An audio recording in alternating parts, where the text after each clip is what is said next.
What is up, theology nerds? This is the Homebrewed Christianity podcast where we bring you zesty ideological ingredients to brew your own faith boom. And today on the podcast is John Cobb. Wow, his initials are JC, but he's not as awesome as Jesus Christ, but he's close. In fact, on Homebrewed Christianity, when we think of amazing theological ingredients, we love the initials JC, like Jack Caputo, Jesus Christ, Just Catherine, Killer, and John Cobb. Yeah, it's like a holy theological trinity of zestiness. And John's on the podcast talking about God, namely how modern metaphysics killed God. And if you don't know what metaphysics is, modernity is, postmodernity is, or God, then this is the podcast for you. And if you do know those and want to know how modern metaphysics killed God, this is it as well. He has a brand new book coming out March 1st from Fortress Press. It's in the Theology for the People series, and it is his, not lots of footnotes for normal people, summary of his reflections on God at the end of his career, namely a 90-year career. John Cobb, second half of the 20th century's greatest theologian. Footnote, according to Tripp, because I'm in charge of his fan club. Anyway, his book coming out is Jesus, Abba, and there are links to it on the website. You can just type in John Cobb on Amazon and get it. But coming out March 1st, it's going to be awesome. Also, coming up, there's more live, interactive God calls to do. This one with John Cobb is not the only one. We've already had 4 or 5 coming up. We got one with Catherine Keller. We got one with Walter Brueggemann. We got one with Keith Ward. And that all is setting up to the Unfolding Theology Conference the first week of March in Redondo Beach, California. You can come on out. You can join live to an interactive coloring book infused theology conference with Adam Clark bringing the American Black Theology theological goodness. Cynthia Rigsby from Texas is coming, and she's got some power hour style out of Texas party and feminist excitement. You can experience Keith Ward and the Oxford Regent Professor bringing his progressive Anglican defender of canon, which is something they do there. And canon doesn't mean iron casted war machines. And Amy Young, who you got to meet last week, along with Philip Clayton and I am saying it's going to be off the chain. The Chisame, theologically speaking, Folding Theology. And you can join in person right here in Redondo Beach, or you can join on live.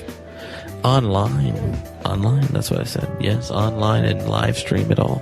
And sign up at Unfolding Theology.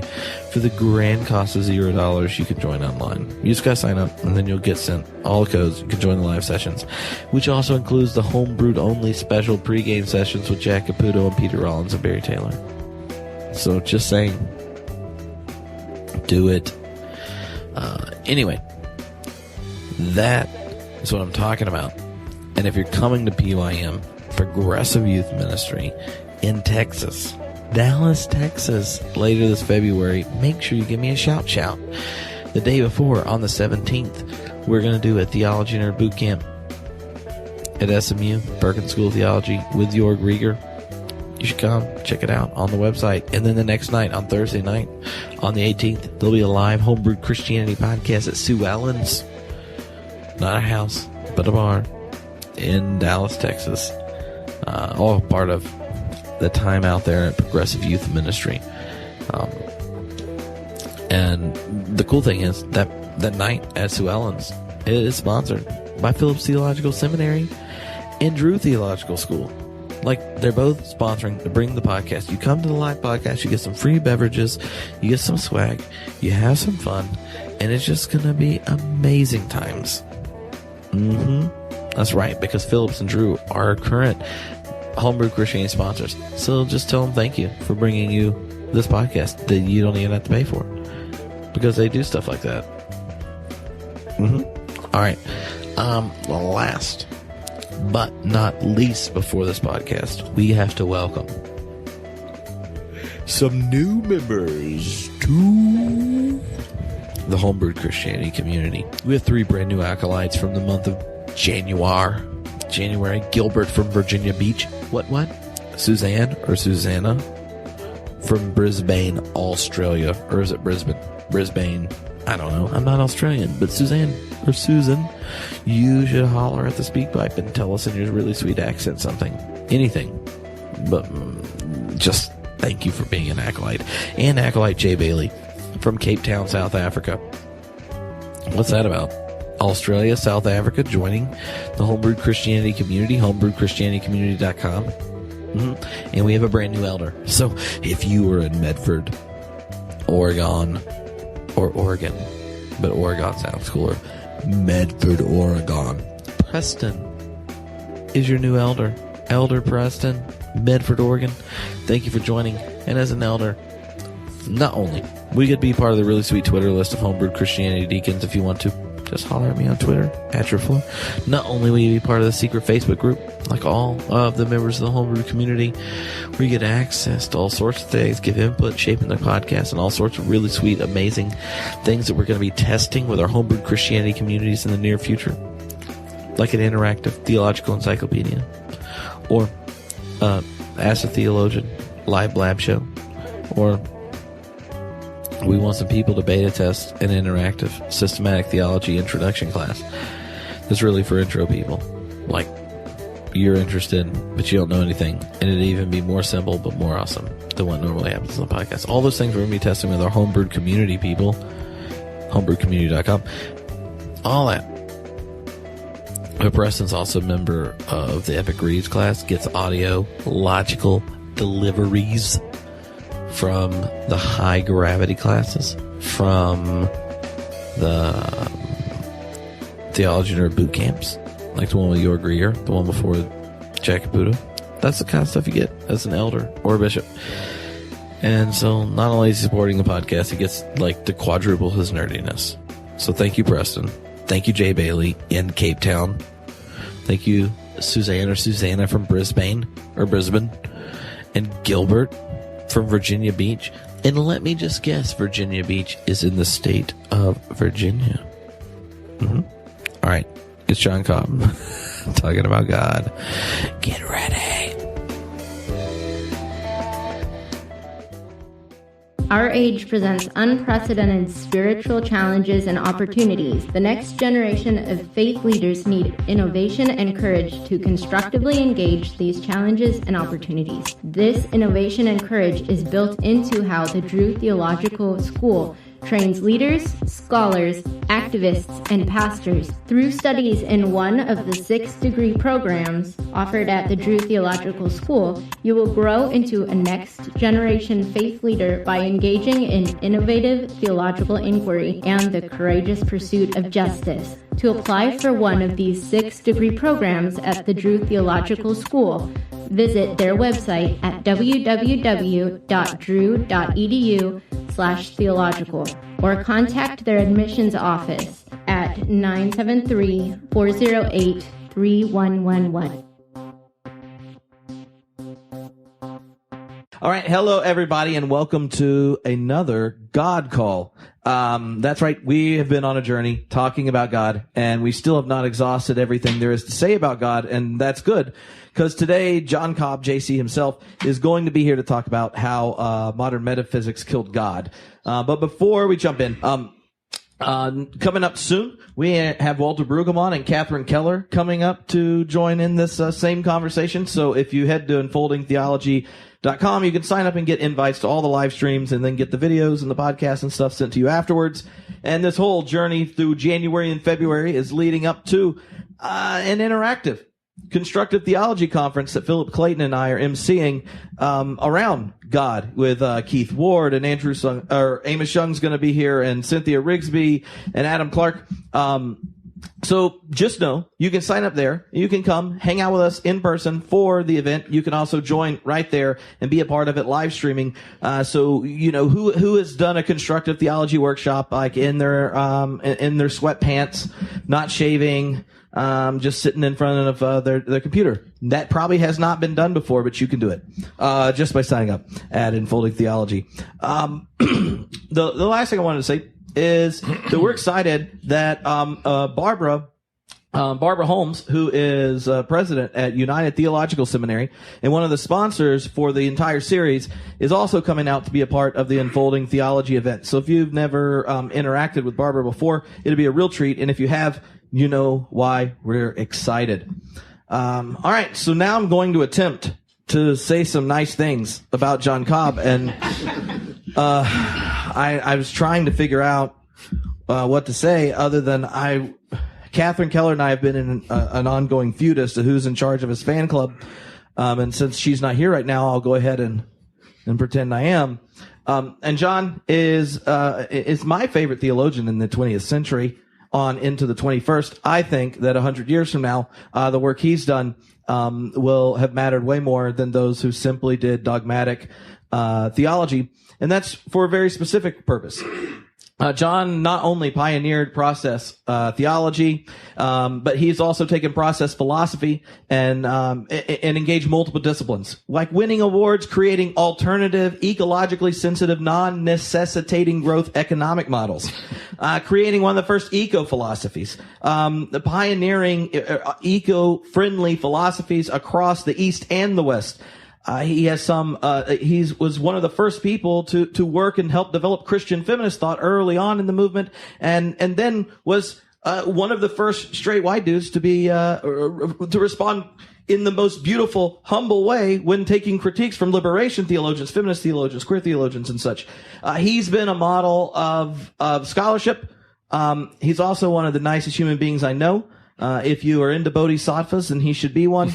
And also he has the sharpest wit of anyone over 90 that I have ever hung out with. And probably some that I haven't hung out with too. Anyway, so John, thank you so much for being here. And let everyone know first about your new book about God that's about to come out before you tell us about that question about God that has plagued you so much during your own career, namely modern metaphysics. So you want me to talk about the new book? Yeah, just so people know what they should go ahead and get pre-ordered right now. Okay. Well, the book is entitled Jesus Abba, and then the subtitle is The God Who Has Not Failed. And I'm a theist who's a very strong believer that it makes a lot of difference that we believe in God, and perhaps even more what it is we believe when we believe in God. And I've tried to spell it all out, largely based on the New Testament, because the New Testament provides us the only basis we have for knowing how Jesus thought about God. And my use of Abba, it's not unusual among New Testament scholars and Christians to recognize that was Jesus' name for Abba. I haven't felt that we've done enough with really trying to understand what's involved in that name. Abba is baby talk. And when I grew up calling my father Papa, which is also baby talk. And you can find sounds very much like that in many languages around the world. But in many languages, as in English, when we grow up, we start using other language. We use words like father. And the Greeks, when they grew up and matured, they called God Pater. And Pater can be fairly authoritative and even punitive sometimes, but Abba can't. Abba is the name of the father of the newborn child. And you don't try to teach the newborn child to behave. You accept the newborn child for whatever it is. Mm-hmm. And unconditional love is so central to Jesus' understanding of God. But unfortunately, the Christian church hasn't always communicated that. So I think that's the God who has not failed. Mm-hmm. That's probably more than you wanted. But oh, no. Giving me more John Cobb than I want is a difficult task. It's the rest of the world I'm worried about.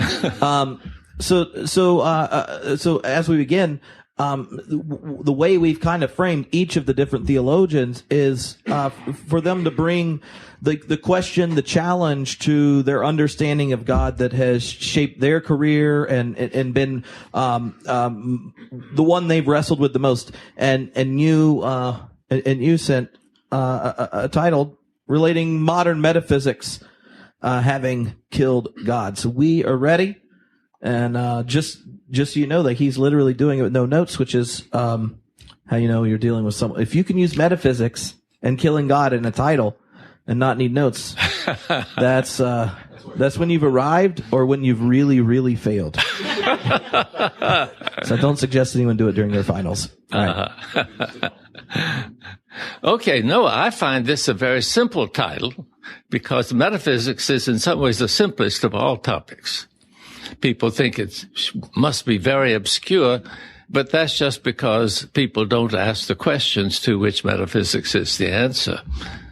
The answers metaphysics gives are fairly simple. So I'll talk about the answers that modern metaphysics has given, and I think you can see very easily how they have killed God. And it takes two steps in the history of modern thought in order to see how this happens.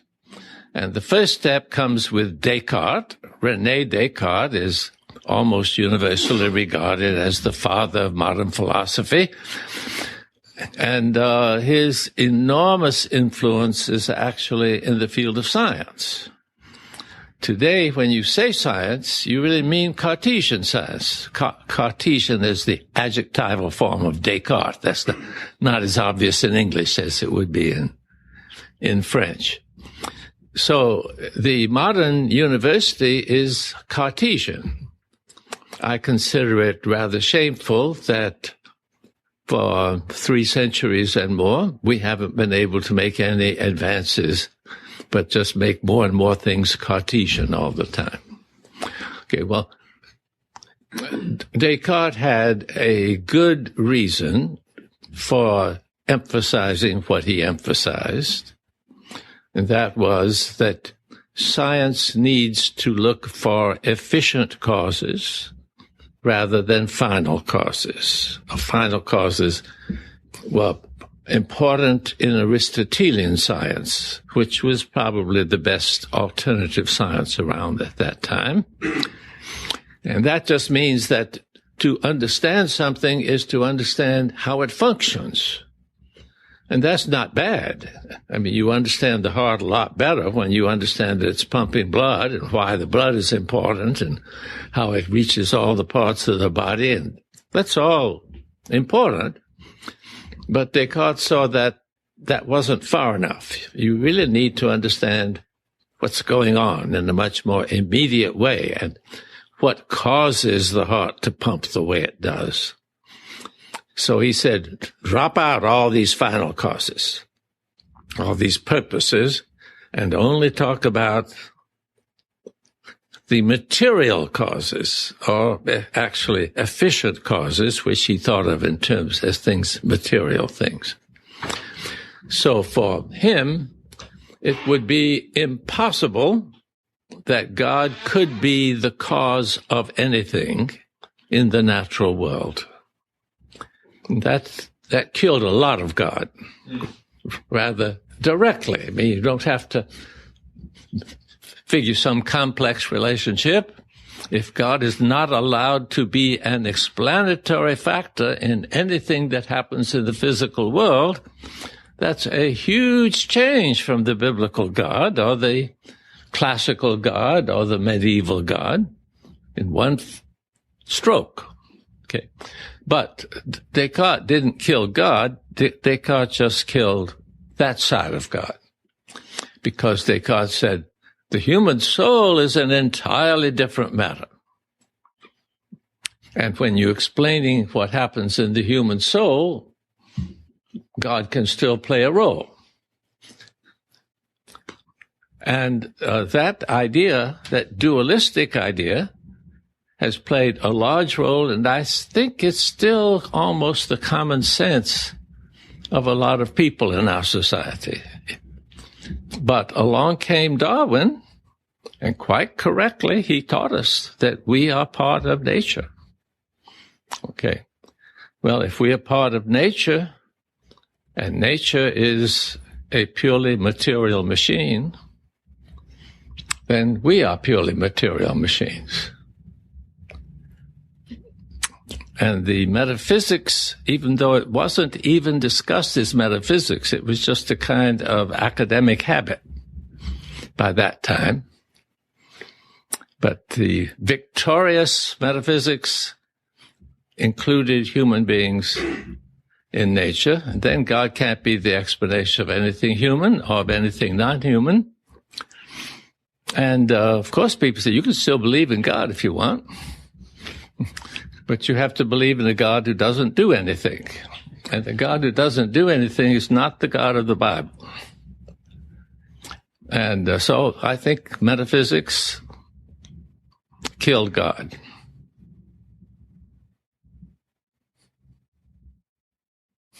Yes.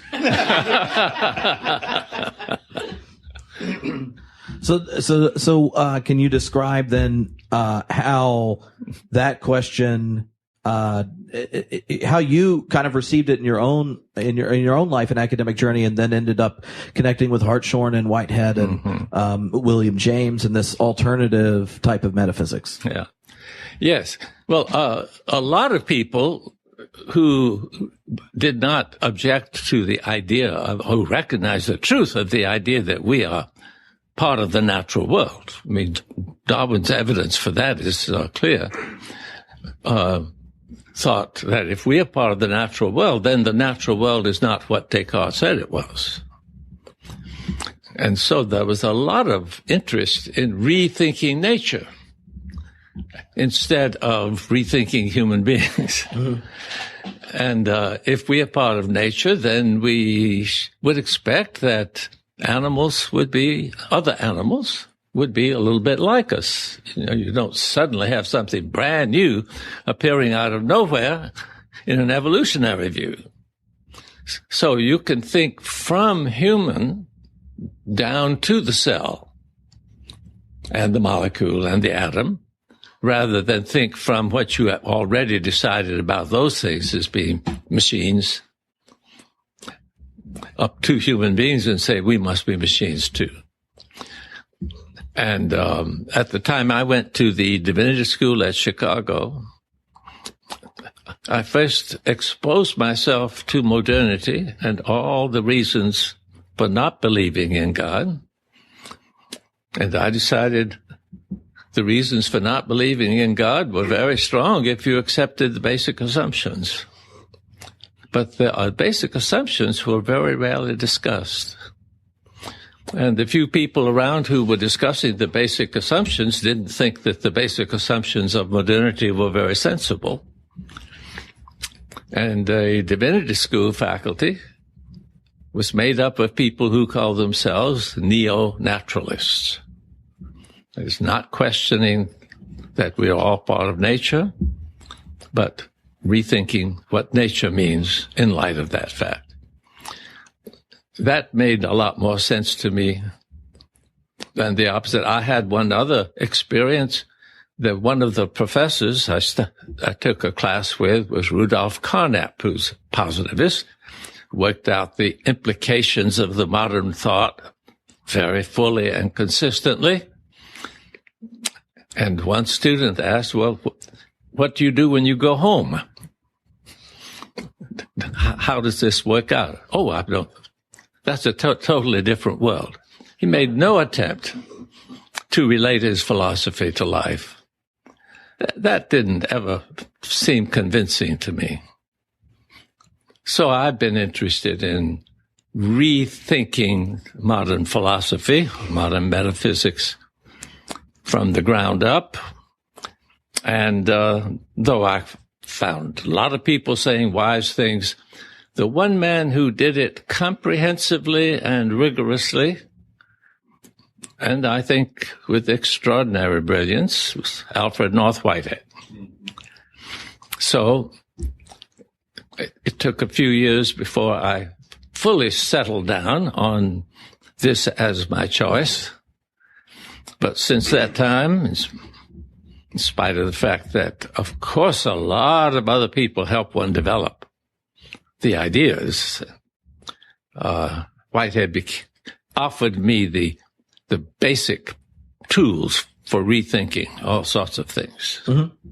One of the things I think might be helpful is like even the way you framed modern metaphysics, and the examples are around science and Descartes to Darwin and this kind of scientific reductionism. Could you give us some examples of how modern metaphysics had crept into even the life of the church, the language you use in worship, our expectations around piety and prayer? Because one of the things that if you were watching, you're like, so this guy worked at a seminary a long time. It looks like he's talking about philosophy and science. And because you said these assumptions, or these are just basic assumptions in modernity, a lot of us that are Christians are more faithful to Descartes than Christ and don't know it. Oh, yes. So one of the things I found your work helps so much is bringing to the fore where your expectations around the world, reality, God are more established in the discourse on method than in the Sermon on the Mount. Thank you. I agree with that completely. Hold on for a second. That's a positive moment for my life.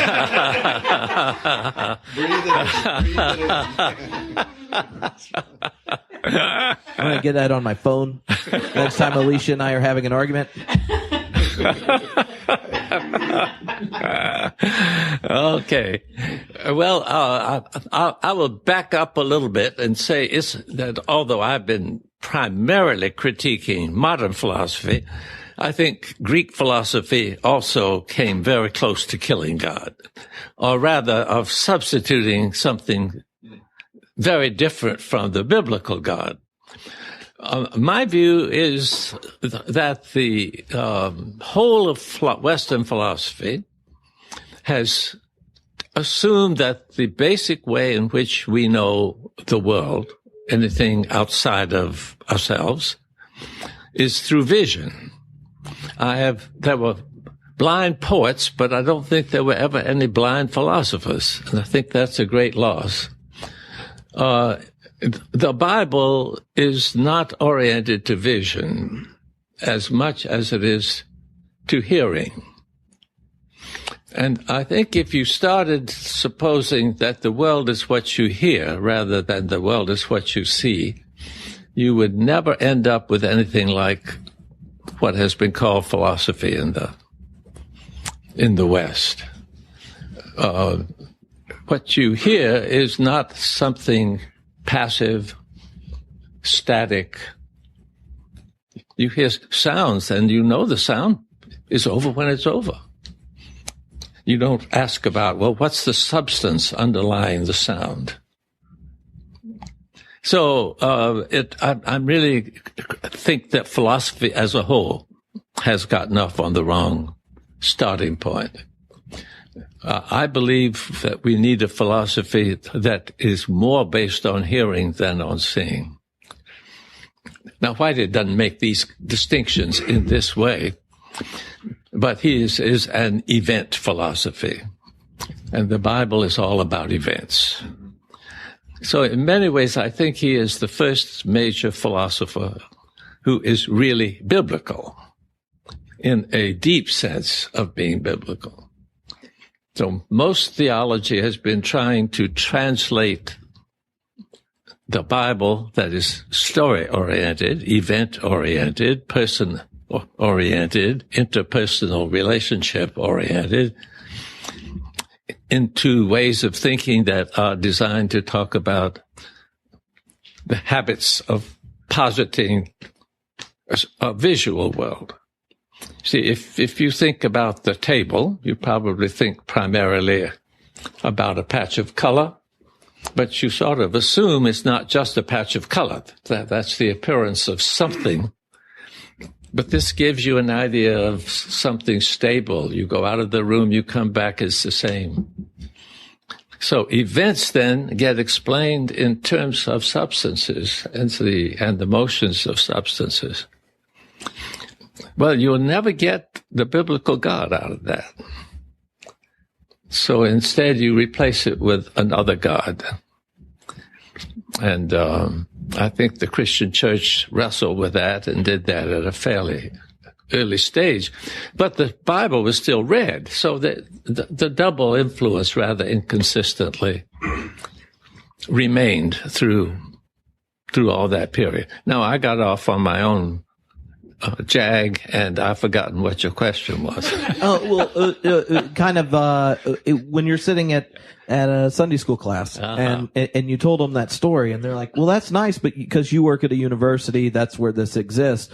But, the rest of us, we aren't Descartes fans, are we? Or yes, is there kind of point to some basic assumptions that Christians carry that may be inhibiting us from even imagining God in a more biblical, philosophically sensitive sense?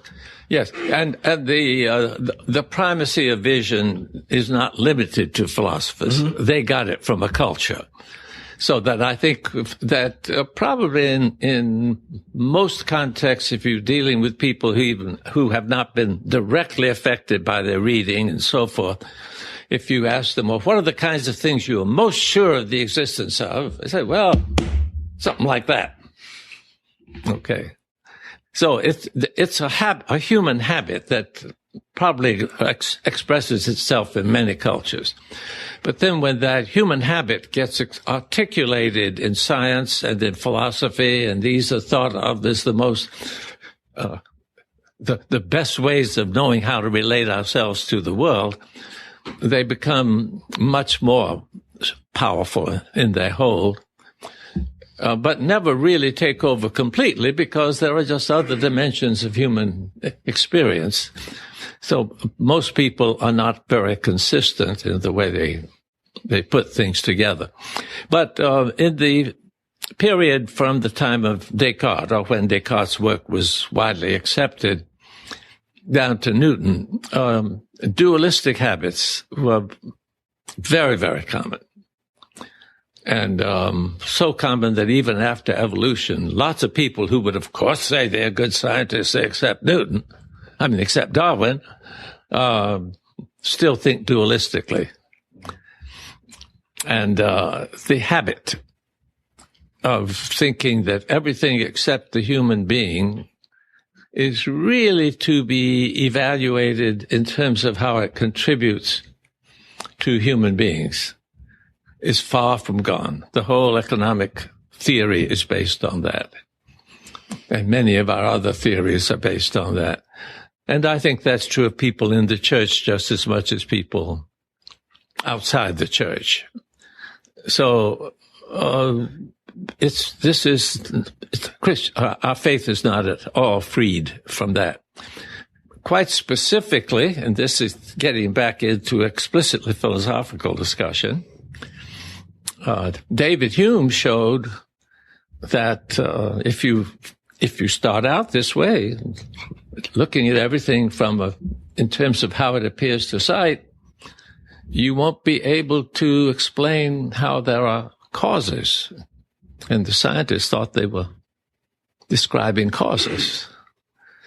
All you have are patches of color, and patches of color can't cause other patches of color.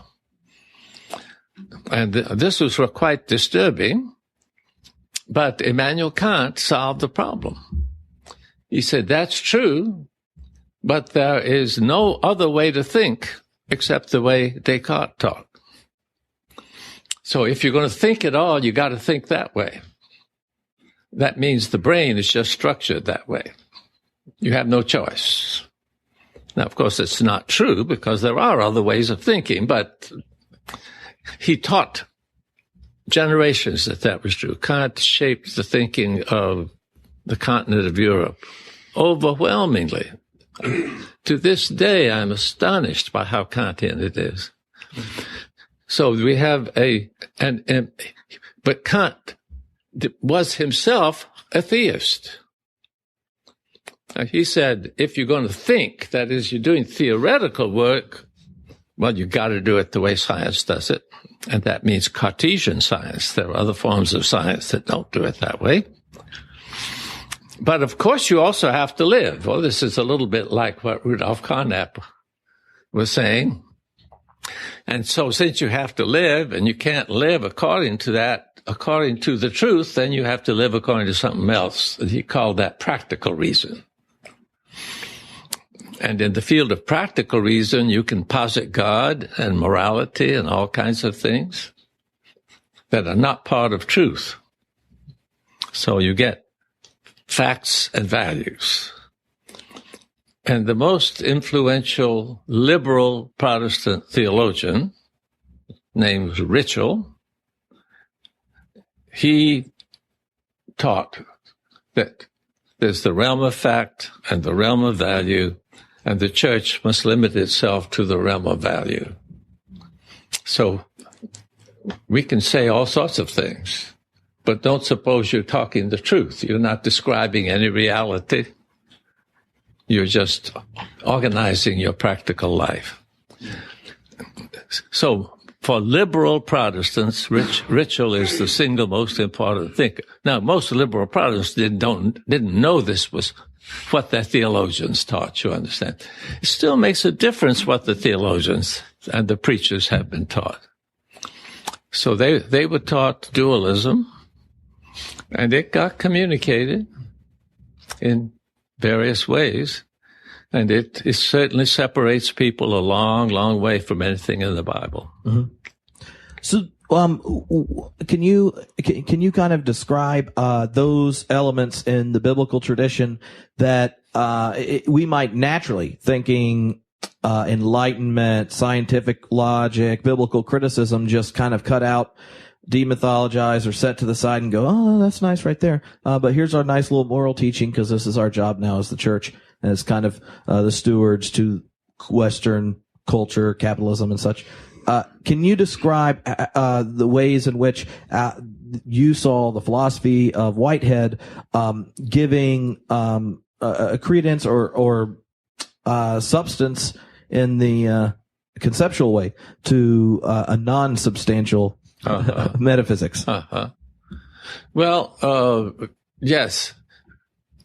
I'll put it in an extreme way, but I think it's accurate. For science, that means Cartesian science. I keep wanting to say it because I'm not against science. I just wish science would be empirical and pay attention to the facts. But for science, for this kind of science, the only causes will always be objects. They can't have any subjectivity. Mm-hmm. For Whitehead, the only causes are subjects. Well, if you have a world in which subjects cause everything, that's a very different world from the world in which objects cause everything. And of course, the human subjects are the main ones, but God is also a subject.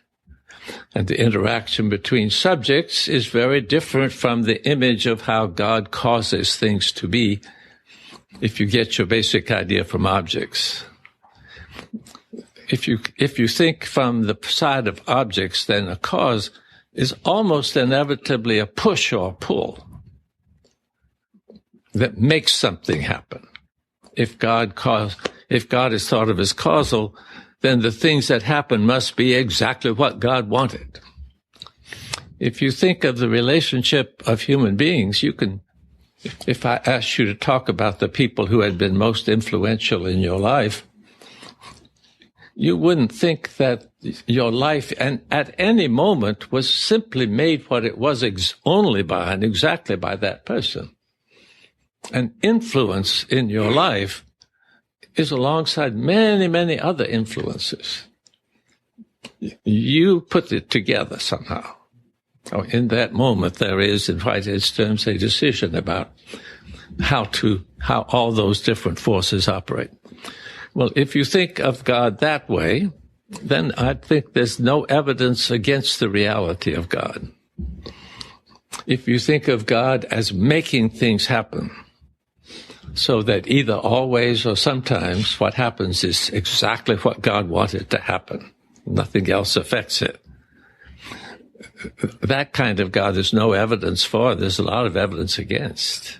And even something you've pointed out in your work is like that image of God is much more Greek than it is biblical, where this notion of omnipotence and things in God and the world, you had a section where you talk about the monstrous idea that comes about through omnipotence. Maybe you could say a bit about that, because I think this is one of the conversations we've had, Arminian, open theist, all as a part of the series. The question around the process understanding of divine power and its relationship to the understanding of God and Israel and in Christ. Yeah. Can you kind of play that out? Well, of course, basically, my view is God is a factor in absolutely every event whatsoever. Okay, there's nothing that happens apart from God. God does not control what happens in any event whatsoever. And that is, I think in the Bible, that is the dominant view. I think I'm on the side. There were biblical writers who pushed in the direction of making God's action supernatural. But most of God's action is in and through human beings or through other creatures, or sometimes through nature. One of the places you can see the tension in the Bible itself is in the Exodus account. I think the early Exodus account, and they talk about God being active in this, but a wind, I believe it's an east wind, but it doesn't matter, blew the water away from this shallow part of the Reed Sea, and the Hebrews crossed, and then the wind stopped, the water came back, and in any case, the chariot wheels bogged down in the mud, whereas they didn't have any chariots, the Hebrews, so they crossed on foot, and the Egyptian chariots got in trouble. Okay. Well, to me, that's a fairly plausible story. But then along comes somebody else and doesn't like the idea that this is something that's where the work of God is not, miraculously and dramatically. So we're told the water stands straight up on both sides. And Cecil B. DeMille gets that all in a beautiful motion picture. So we think of God as making things happen against their nature. Mm-hmm. So there is some basis already in the Bible for that kind of view. But it's really a very minor bit. I really think the same thing's true in the resurrection accounts. Mm-hmm. That they get more miraculous as time goes on. Paul's own experience is completely plausible to me, not exaggerated at all. But anyway, so I don't want to blame it all on the metaphysics, but the biblical understanding is that God's grace works everywhere. Mm-hmm. Life itself, there would be no life. You see, if you really have nothing but matter in motion, life is totally amazing and astonishing. That if something is alive, that's God working in it. We get that in the prologue to John. Mm-hmm. So I think if you think of God as universally present, working for the good and working for the increase of value, the evidence supports it. But if you think of God as acting from outside onto things, choosing a few things to push around in an unusual way, first of all, it's a very unattractive idea. I don't have any I don't want to worship that kind of God anyway, but it's all that's possible when you give up the internal work. I pity the theologians of the Greek world. They wanted to speak of the divine in Jesus and also of the human in Jesus, but for them that had to be two substances. So there's a divine substance and a human substance, but no two substances can occupy the same space at the same time. That's just part of the metaphysics of substance. So they said it's impossible, but they did it anyway. Well, okay, maybe that's the best they could do. But for us to think that to be a Christian, you have to believe such nonsense, it has done enormous damage. Mm-hmm. But if you talk about experience, my past experience is present in my present experience. God can be present in my present experience, and it enlarges my present experience. It doesn't take the place of something else. There's no displacement when you bring God into the picture. Can you draw out the contrast between the kind of omnipotence and coercive understanding of divine power and a persuasive one? Sure. And let me say first, the omnipotence is not in the Bible. It's in the Latin translation and it's in the English translation, but it's not in the original. And I just wish that people were regularly taught this very simple linguistic fact. Jerome thought that he needed to replace the proper name Shaddai. You see, in the Bible, obviously there were two different proper names, and probably brought by different tribal groups into the unity. One was Yahweh and one was Shaddai. But if you're a monotheist, you don't want your scriptures to talk about two tribal gods. So you have to use something else beside a proper name. Proper names don't go with God. Okay. So Yahweh becomes the Lord. I think that was very nice. What do we do with Shaddai? Well, I wish Jerome had said, okay, let's let Shaddai be the Lord too. But no, he was too much of a scholar. And the scholar says, I got two words, I got to have a different translation. Of course, you don't translate proper names, but you replace them. Okay. So he replaced it with omnipotent. That's the only way omnipotence got into the Bible. And I don't think we should treat Jerome, I mean, great guy, wonderful scholar, did a great service to the church, but to think that he was as inerrant as the King James Bible doesn't make sense. But almost all the translations into German and French and so forth stuck with Jerome. And now, half of the prayers in the back of my Methodist hymnal, even though Wesley would never call God omnipotent, addressed to Almighty God. Well, obviously that communicates to Christians that this is a biblical teaching, and it does immense harm. The one time we were talking, and you told the story about the rabbi kind of pointing out that El Shaddai in Hebrew could be in a reference to a female who's well breasted, nourishing young, not going dry, and or the mountains. And I remember the joke of saying the compromise would be to translate it the Tetons. And I want you to know that is one of the best tools for teaching a rejection of omnipotence in confirmation class is to tell a bunch of teenagers, well, it's about mountains and boobs, and if you are singing those hymns or prayers that are real boring and you see Almighty come up, just know that your minister is saying Tetons. And every time it comes up, they just start laughing. They look at you, because I would always slide my mouth away from the microphone when... Yes, the Teton suggestion did come from a rabbi. Yes.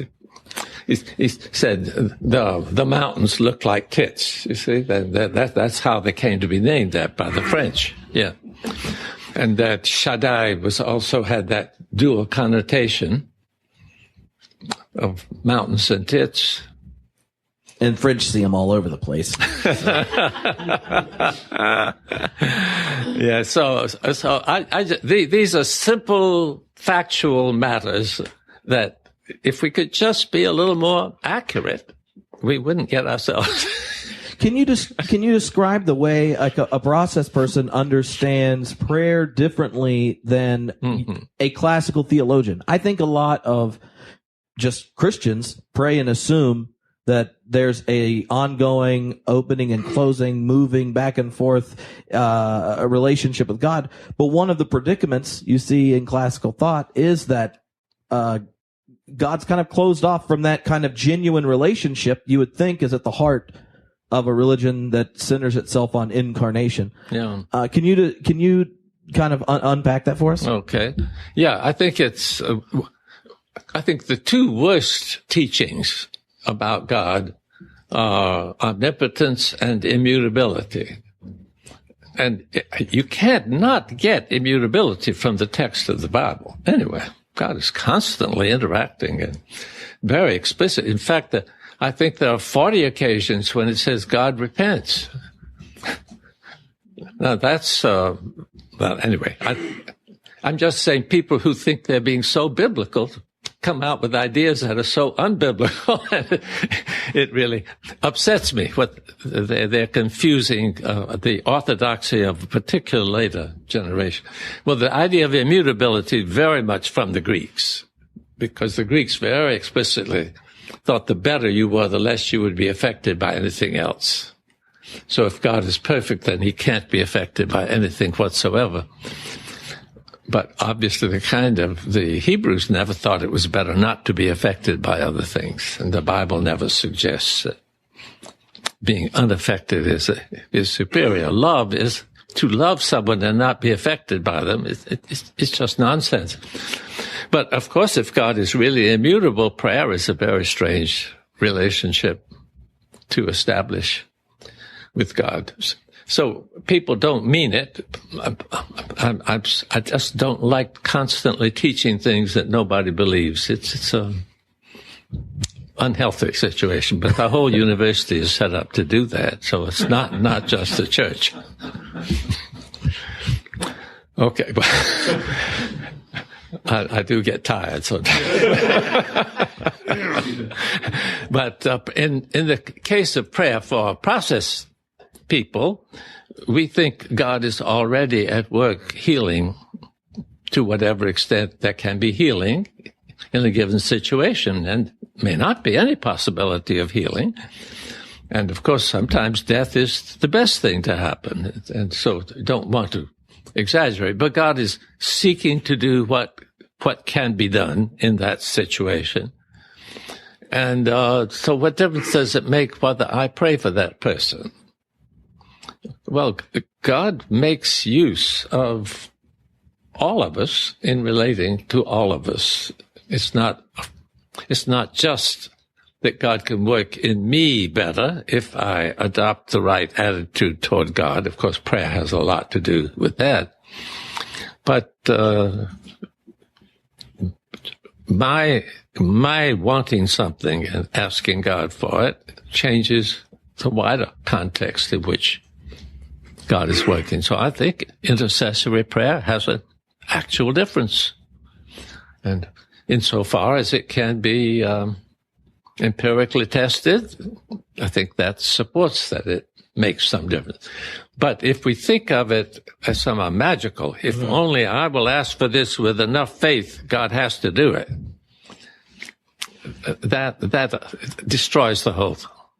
Well, a lot of times Christians create this real supernaturalist piety around the actual interactive relationship that's stitched into the very nature of creation. Yeah. It's like in order for the world to be enchanted in this divine human creation unfolding, we need something dramatic to happen or an intervention.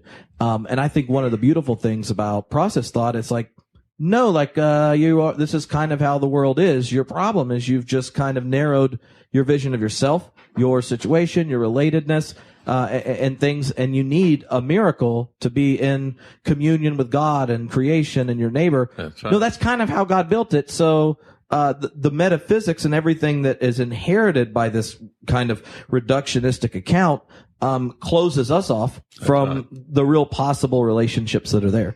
I think that's absolutely right. It denies that there can be any relationship, even if there was something there, which there isn't according to the metaphysics. Mm-hmm.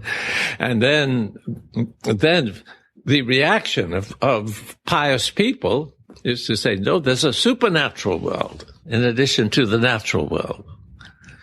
And I think that was a healthy reaction, but it still gets us into trouble. Once you have a supernatural world, then it can displace the natural world.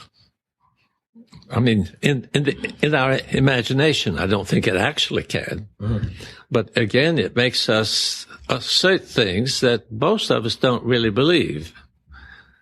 If we would just go by our common sense and our actual experience and trust it instead of replacing it. And that is the strength of the Bible, that they didn't have any metaphysics. So they say a lot of things that aren't true. I hope you don't misunderstand me. I'm not saying every story. I gave you an example of how how later thinkers came along and twisted the text to make it more dramatic and impressive and so forth. I'm sure in storytelling that goes on all the time. Well, not in sermons. So yeah. But the continuity of everything, that we live in one world, one creation. We're all creatures of God. And God is working with all. So much of this is just, I think, the way people are more likely to think if they haven't had their minds tampered with. Mm-hmm. One of the things that I thought would be helpful is for you to give a kind of a basic picture of Whitehead and kind of explain some of those terms that will show up as our students and others are reading process philosophers like concrescence or prehension. You start to see new words like, oh no, what's going on? But in him pioneering this metaphysic with new vocabulary, he's actually inviting us to learn to think differently by learning the vocabulary.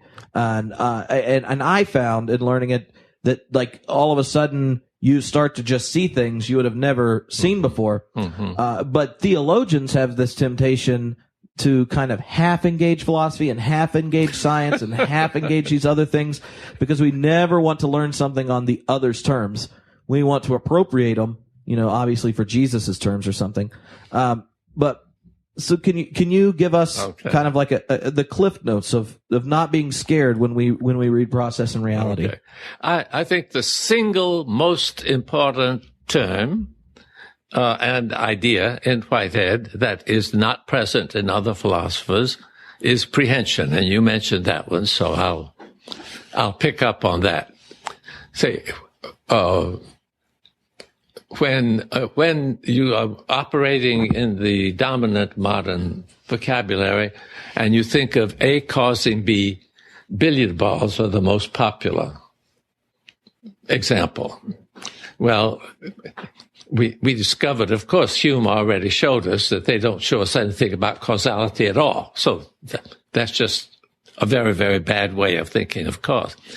So Whitehead says, the best example to look at is how your experience in this moment is affected by your experience in the preceding moment. Now, I don't think any philosopher had ever encouraged people to think about that before. And probably very few people have ever encouraged you to think about that. So you really don't have a word in your vocabulary for that relationship, do you? I mean, if you do, tell me. Whitehead would have been glad to have found a word. He suggests we could use the word feeling. But feeling has so many other meanings and connotations that's what happens. If you take a familiar word, people will think familiar thoughts about it. So forget all about words for a moment and just try to think about that. What is going on in your experience as you hear the end of a word, and how is that related to what you were hearing, the experience you were having when you heard the beginning of the word? Okay. Now, if the hearing at the beginning of the word was simply something that you had to stop and recall, language would be impossible, wouldn't it? You can't stop and recall it. But you hear what you hear as being the ending of a word. That means that the previous experience is really still there in the present one. It's contained in it. But you see, if you think of containment in terms of the way a page is contained in a book, that doesn't help any at all. The way one experience is contained in another experience is, from Whitehead's point of view, extremely important. That's what keeps the world hanging together. That's why we have one world. That's what causality is all about. That's the analogy that we need to think of when we think of God, how God is in us. So it's very, very important. But what do you do when you want people to think about something they've never thought about? Okay.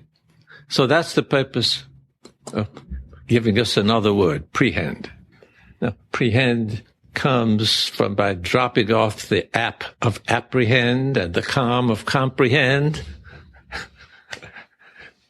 And there is the prehensive.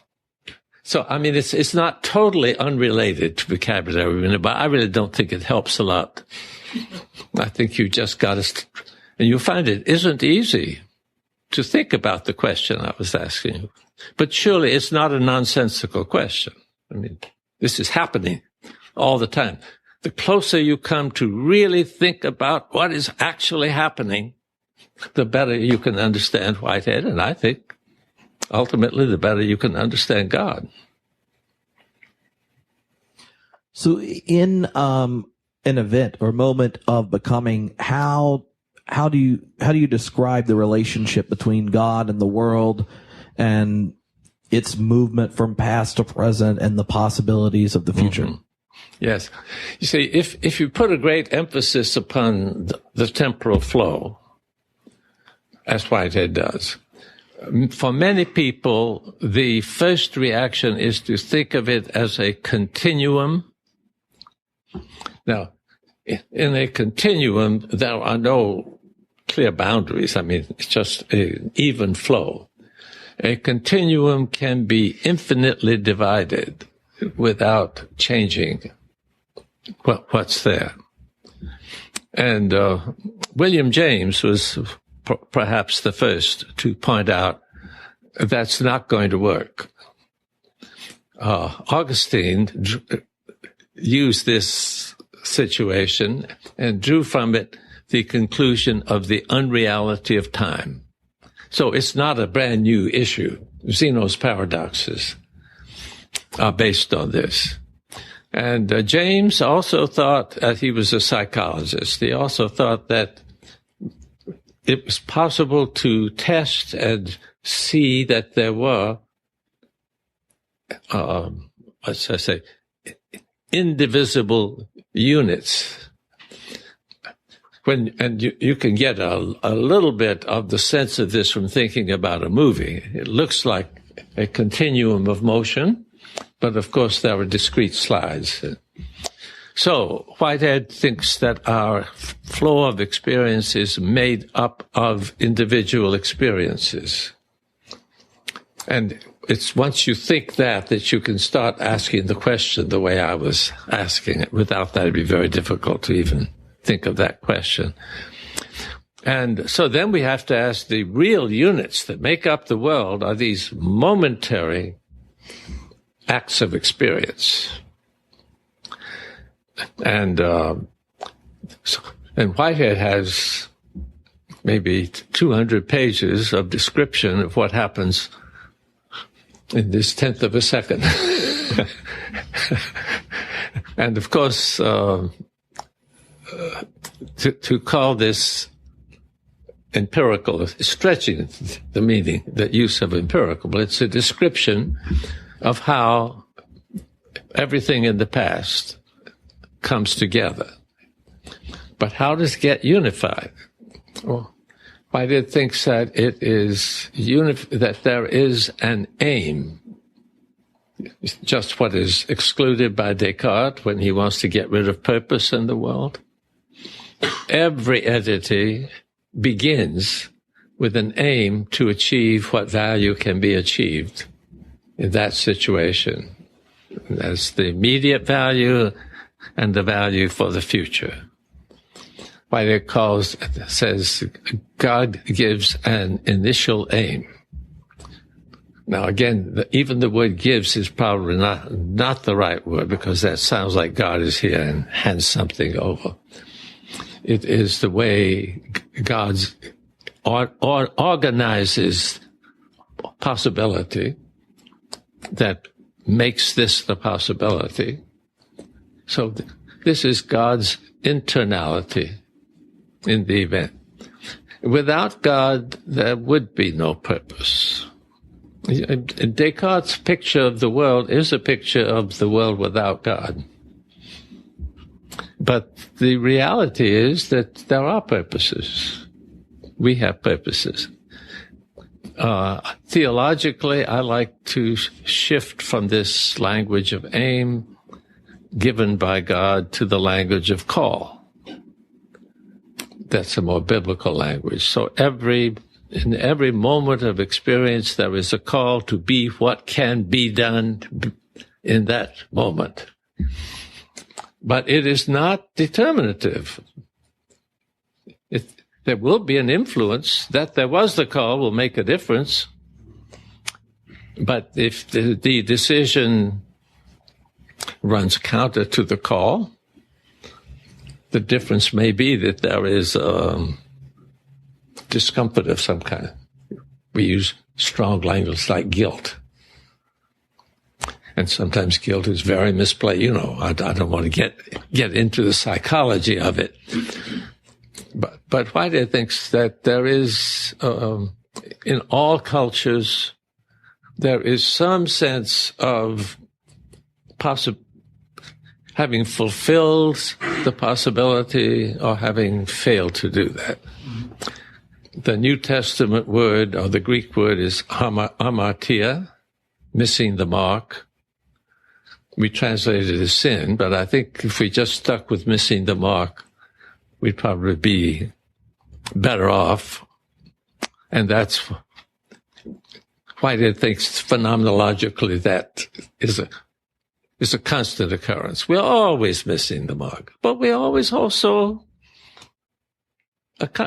realizing some value. So you can look at the cup as half empty or half full, and both are right.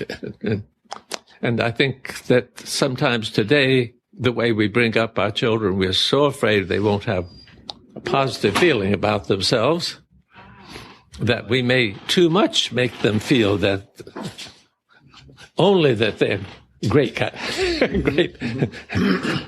On the other hand, that's better than the opposite when you load guilt on children and so on.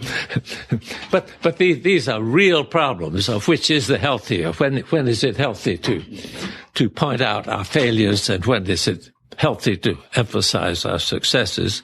There's some of both.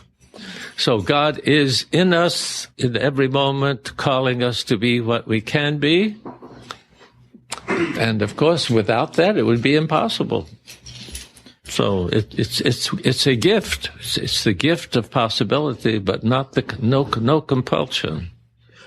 Earlier you mentioned for Whitehead subjectivity kind of running all the way down. For Descartes, there's this kind of machine thing of nature, and then we're the exception where the spirit or soul is put in. But for Whitehead, everything is a subject. Can you describe then how this image of God being the lure, the call, the one that gives the gift of possibility to each moment of becoming, what does that look like when we're not the exception to nature, but that God and humanity are stitched into it? Yeah. Well, Whitehead really didn't know a lot about it, but about the same time he was writing, we were also discovering that the world is made up of quanta, and that quanta make decisions. Physicists use the word decision. And that at least seems to suggest that you see, strictly in the modern world, there are no unactualized possibilities. There is no sphere of potential that is unactualized. What But now in quantum theory, there are unactualized possibilities. Some physicists have been so unhappy about acknowledging that they've claimed it's a splitting universe, so that all the possibilities have to be actual. It's crazy, absolutely crazy. But anyway, the metaphysics drives people to all kinds of craziness, and that's one of them. So the quantum philosophy, it's not mechanics. I hate the expression quantum mechanics when it's clearly not mechanical. But quantum theory is an indication of how it can make sense to say that even exceedingly elementary entities are not merely necessitated in doing one thing or another. Now, it's very important we understand subjectivity does not mean consciousness. Mm-hmm. And I have been surprised at how many people find that distinction difficult. Throughout my life, we've had depth psychology and all kinds of discussions of unconscious, and they're still talking about experience. So that has not yet become acceptable in philosophical circles. Surprises me. But I think all of us are, if we are self-reflective, are aware that we're not always aware of all the emotions that we are feeling. For example, the emotions are much deeper than conscious emotions. Purposes are much deeper than conscious purposes. Decisions, consciousness is very important, but it's only a little bit of our experience that's conscious. So the notion that non-conscious experience is what we regard as being, it's hard to say from what level, but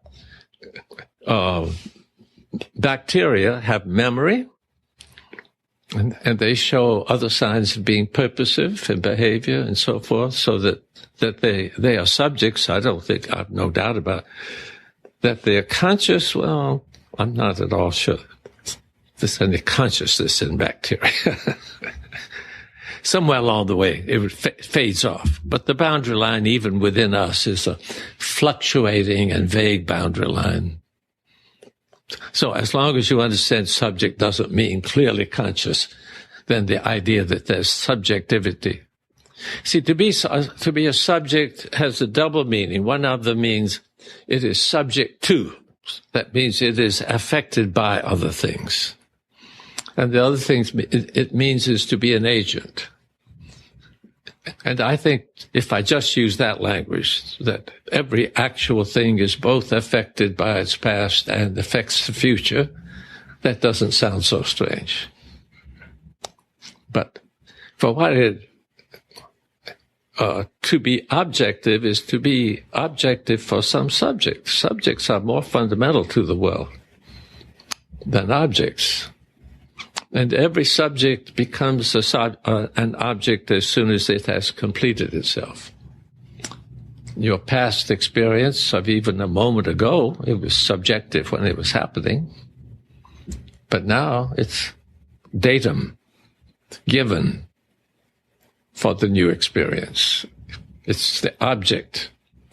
So objects that were subjects participate in the becoming of a new subject. If you just meditate about what your experience is really like, and don't quickly think you have to talk only about what you see, mm-hmm. You can bring that in. Seeing is important, but that's by no means the basis of your experience.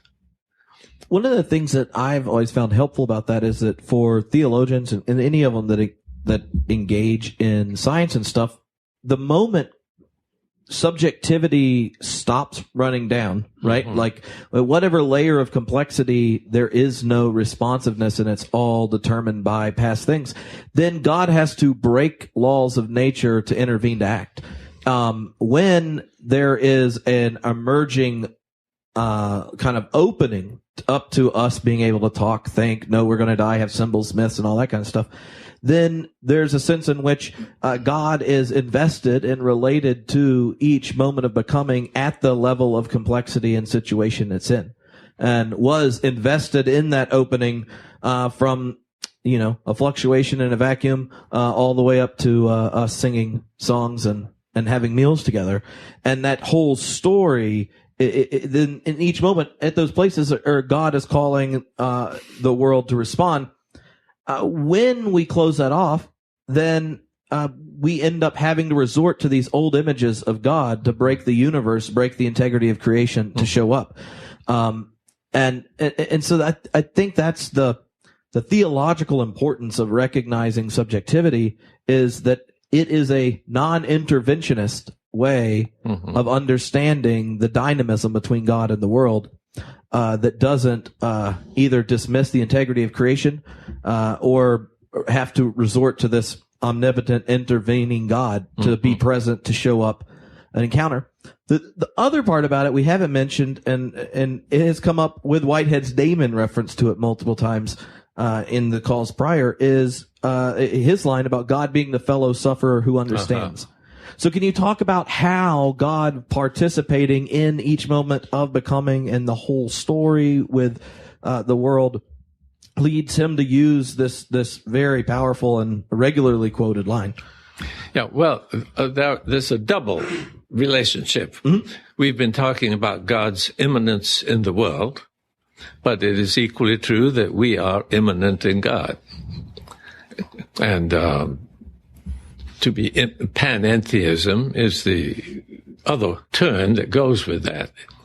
So everything that happens in our experience, I mean, I have a great deal of fellow feeling for my immediately past experience. And of course, imaginatively for my future experiences.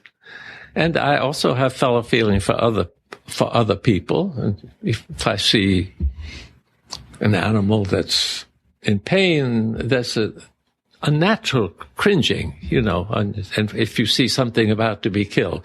So I think that calm passion, feeling with, is a very fundamental part of what human beings are. But with us, of course, it's very sporadic, limited, distorted by self-interest. I don't need to go through it. I mean, it's there. The increase of compassion is certainly a part of what we're all committed to, for everybody to have. It's part of what God is calling us to, broaden the horizons of our compassion. This is speculation, but that's plausible speculation, that God has perfect compassion for all of us. In other words, God fully feels our feelings with us. And if it were not so, I mean, I'm trying to say it's the most plausible implication of the rest of what we've said. Whitehead himself says when he's talking about this, that only unusual human experiences really provide empirical basis for this particular doctrine. But if God is in any way like any other actual entity, God is going to be feeling other feelings, because that's what actual entities do. And why that would be selective or any of these other things, philosophically, there's no reason. And Jesus is for us, for me, the purest teacher. And certainly Jesus thought of God's compassion as complete and universal. I had one brief experience of a feeling of simply being surrounded by divine compassion. It doesn't prove anything. It could be something I ate that morning. You understand, an experience is not the kind of grounds, a single experience. Nevertheless, to me, it was important. Mm-hmm. Yeah. So, yes, I think this is, once subjects become what we're talking about. And we understand that the relations we're talking about, the relations of subjects to subjects, that God is totally compassionate. So agape, which is sort of the act of acting for our gain, that comes on the other side that we were talking about. That's what God gives us in every moment, is the best possibility. And compassion, I think these are two terms that, when held together, explain what we mean by God's love, and God is love. Mm-hmm. One thing that you've touched on throughout your career is using the kind of God-world relationship and process thought to understand then the transformations in Judaism and Christianity. And you talk about this emergence of prophetic religion into secularizing religion versus secularism. Can you kind of outline that for us as a way of understanding how God, not just, in our own individual lives, but at the level of dealing with communities, wisdom traditions, God is present and calling us forward? You mean God calls us through the community as well as individually? In the sense that, like in spiritual bankruptcy, you talk about the emergence of the prophetic tradition in Judaism. Jesus is obviously inheriting it, and there's this continual move of secularizing. Okay. I think I can say something.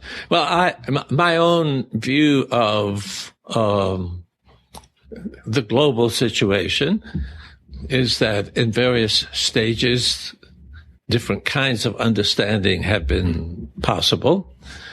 And the term axial has been used by Karl Jaspers to refer to that period in history when in different parts of the world, a new kind of thinking developed. Perhaps out of the fact that people in various places became aware that the habits of their own community were not the only way of thinking. They became aware of others. And this new kind of thinking was about how we really should live instead of simply convention. Yeah. And what really was the case rather than simply convention. In other words, it was a breaking out of conventional thinking. And in India, this was the time of the rise of the major philosophical cults. And Buddha or Gautama is the single most important figure, but there were others. In China, it's roughly the time of Confucius and Lao Tzu. And in Persia, Zoroaster. In Greece, the philosophers. And in Israel spread out more. It doesn't work quite as neatly, but the prophetic tradition. This is the time, Jeremiah and Isaiah. So in the about 500 or 600 years before the time of Jesus, there had been a very significant breakthrough around the world of understanding, and it takes different forms in different places. But what we call the world religions all trace their, at least an important phase of that development to that. In Israel, we trace our heritage back to Abraham. And I think what is unique about Abraham is that the God we are to worship is not limited to any location. It goes with us. And this God is not to be dealt with simply as a way of getting our own advantages. It transcends that kind of relationship. But actually, the God of Abraham, not a very moral God. And what Abraham's behavior by any ethical standards is pretty awful. So, though we call ourselves Abrahamic, we are at least equally Mosaic. So you have the Abraham And then Moses, who presumably understands himself in a tradition for Abraham, Isaac, Jacob, and so forth. I mean, that whole earlier lineage, who says this God wants righteousness. And righteousness becomes an extremely important part of matters. But neither Abraham nor Moses were monotheists. They still believe there are other gods, but just Israel is not to worship them. Israel is to worship the one who has done this great thing of freeing them from bondage in Egypt. But then we have the law. And the prophets, of course, are carrying on the tradition of the moral, but do not think that the moral should be identified with obedience to law. And for them, history is very important. This is unique, really, to the Jews, the importance of the sequence of events. But history is always to be viewed from the standpoint of the oppressed. So the way you decide whether things are going the right way is what's happening to the widows and orphans, because they are the ones that the social structures don't protect, and so they're the most exploited people in the society. And Jesus, of course, is in the prophetic tradition. And according to the New Testament, Mary was in the prophetic tradition. The Magnificat is a powerful statement of the prophetic understanding of God. Probably she didn't write, you know what I mean, but nevertheless, it's interesting to me that that's attributed to her, and you can get the idea that that's where Jesus got his ideas. So we don't have to say Jesus created them all out of his own hat. Okay, definitely Jesus. There are more kids conceived at Woodstock than were ever conceived at Woodstock. Yeah. So when we come to Jesus, what is the difference? Why do we emphasize Jesus even more than the earlier prophets? And I think that it is important that the language about God shifts from being primarily political, monarchical, the king is a very common term, to being familial. And I was earlier talking about the fact it's not merely familiar, but it highlights that particular feature of the familial relationship that is least oriented to obedience and personal worth and so forth. So I think that's a significant advance, and it's very difficult to get out of the earlier prophets an idea like we should love our enemies. So to me, these are distinctive of Jesus. I believe they are extremely important. Therefore, although I certainly stand in the prophetic tradition, it's the prophetic tradition as it's shaped by Jesus that to which I appeal.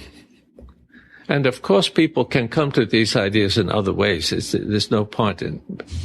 But it's interesting that when a Hindu came to lead a great movement,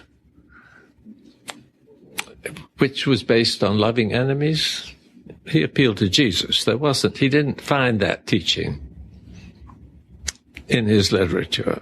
So I don't think it's just that we don't look right. I think it really is just extraordinary. That is not simply an expression of common sense or of it breaks. It's breaking through, and it is the salvation of the world, or it would be if we could learn to do it. Well, one last question, and I don't remember how long ago it was, but it was not too long ago when you spoke at the UCC regional gathering, and you gave a rather direct challenge that I thought was pretty powerful. And in it, you said, like that the UCC is one of the denominations that kind of, theoretically at least, has kind of moved on past spending all of its time arguing about identity politics and including this person or this type of person and arguing about it. And that the challenge of the church is we aren't starting to put our energy and attention investing in dealing with the economic and ecological crisis that is in front of us, because we spend all the time arguing over about who's allowed to come to church, who can be Sunday school teachers, and that kind of thing. And that what we need to do is to join God in working for the salvation of the world. Mm-hmm. And even the way you phrase all of that is very particular to your own thought. But I was wondering if you could kind of share how you see your own understanding of God and process thought. But what does it have to do today in calling churches and individuals and communities into engaging the very particular situation that we're facing? Well, I think that you have given the answer a lot in the way you asked the question. But the biblical understanding is historical through and through. And what people are called to do, they're called to do because of the particular historical situation in which they find themselves. And I think Jesus found himself in a situation in which the Jews could not fully accept the Roman rule, because that was to have a competitive with God. And so, but then they made the terrible mistake of responding to this by revolts that only led to their slaughter. And Jesus forecast it was Jerusalem and the temple were going to be destroyed and so forth. I think Jesus that his direct mission was specifically geared to that. And the specific alternative was a nonviolent counterculture. And he said, the Basileia Theou is at hand. I think he meant his followers were already embodying it. But I'm trying to say his mission was to save Israel. And that's why he was resistant to getting involved with the Gentiles. You may remember that little conversation with the Syrophoenician women when he says, no, I'm called to Israel. She says, but the dogs should get some of the scraps. And so he does heal, and almost against his will. Many of the stories told about his ministry are about the Gentiles. So he had to learn that. And of course it was immediately I get distracted from the main topic is to say, today we have problems that Jesus did not have. We will not say when Jesus wanted to save that what he was trying to save was life on the planet. But I think that the God who called Jesus to save the Jews from self-destruction or compromise is calling us to save all of God's creation. To me, I just don't see how one can make it any less than that. To think that God does not care what happens to life on this planet, that's unimaginable to me. And I'm glad that our denominations and the Catholic Church and leading Jews and leading Muslims and leading Hindus and leading Buddhists have all come around to recognizing the importance of this. What I was hoping for, and I haven't utterly given up, but I've basically given up, was that some church organizations would recognize no one of us can do the whole job. And of course, we have the job of teaching people in our congregation to support. But denominations could take on particular jobs in relationship to the overall. Their seminaries could join and could make contributions to this. Local churches could. So far as I know, none has. I think I was at that time making some specific suggestions about what contribution a denomination could do by specializing on one problem. Very important that we not tackle everything. If we tackle everything, we tackle nothing. But if the Presbyterians would take one job and the Methodists would take another job and the disciples would take another job, I believe we could all find jobs that we could make a difference in. And that was the sort of emphasis I was trying. Mm-hmm. Didn't work. It's okay. Jesus had 3 years with his students, and then the moment things hit the fan, they all ran off. So, anyway. Well, thank you so much for taking the time to be with us, for hanging out on the internet, and for coming out to the hatchery. And I will be looking forward to every time I get to talk to you. And if if you're listening, make sure you go to, Amazon or Barnes and Noble or where it is you pre-order your books, and go ahead, because Abba is on the way, in the pipeline. Soon you'll be able to have it for yourself. This podcast is sponsored by Phillips Seminary in Tulsa, Oklahoma, a theological school that offers Christian education in service of intelligent, just, and compassionate religious and civic communities. They welcome students to a safe space for truth-seeking conversation about the Bible, Jesus, and faithful living. They have on-campus and distance learning options. Go check them out at www.wherefaithleads.com.